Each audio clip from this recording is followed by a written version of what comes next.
I came from a good home, worked hard as a young boy and won a scholarship at college.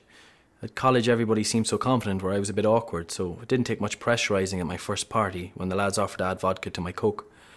I felt confident, and one of the lads.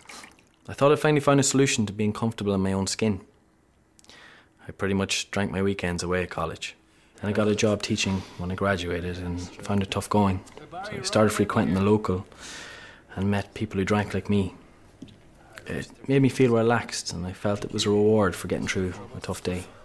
Yeah, there you go. I hear patience is a virtue. For your troubles. Thanks, Barry. Yeah, sláinte. Cheers, down the hatch. My headmaster started asking me about my missing days and my unkempt appearance and even the smell of alcohol off my breath. I just have to give you a verbal warning. I decided I'd show him. I don't have a drink problem, so I managed to stay off it for a few weeks. But after my first summer's evening, when I drank again, I got arrested for driving over the limit and lost my licence. I can smell alcohol on your breath. Have you been drinking? I just had one glass of wine after dinner, so... OK, would you mind stepping out of the car with me, please, sir? What's the problem, sir? I was even asked to hand in my resignation at work. Sorry.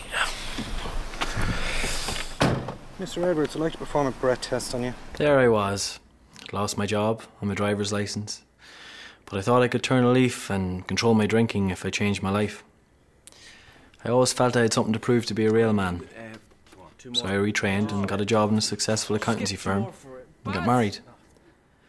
The night we took home our first son, I nipped down to the pub and got smashed. John, bar is closed. What? I have a home to go to even if you don't. Two more for home. If you put your hands in your pockets and give him two more, Bar is okay? closed. End of I story. pay your wages. I'll never forget the look on my wife's face, the hurt, the shame, as I stumbled into the bedroom that night.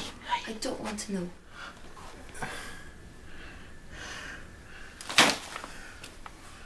Life at home slowly deteriorated as I spent my evenings in the spare room drinking alone. I was in a state of despair, and even though I could see it was destroying my family's life, I couldn't stop myself. I was on the brink of losing my family and my second job when my boss gave me an ultimatum. I had to go to AA, or else that was it. So I just went. At my first meeting, I heard someone say that it wasn't the amount he drank, but the effect it had on him. It was very different to anything that I was used to. There were no bosses, and everybody just helped each other through sharing their experiences. I didn't get sober straight away, though.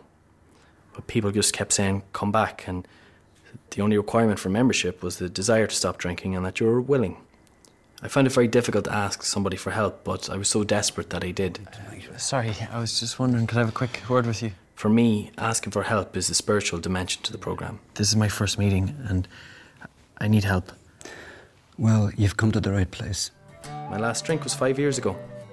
I've lost that sense of uselessness, and I've gained an understanding and insight into myself which I've never had before, to make amends for all the harm that I've caused my family. I brought them to an AA meeting, which was open to non-alcoholics such as family and friends, in order to show them what it was all about. But after I had my first beer, I felt like I belonged, and I couldn't believe that I felt... Life is very good today, although I'm still facing a lot of tough challenges, and I do sometimes get frightened. But I know I'll get through these very difficult times with the help of the programme and my AA friends.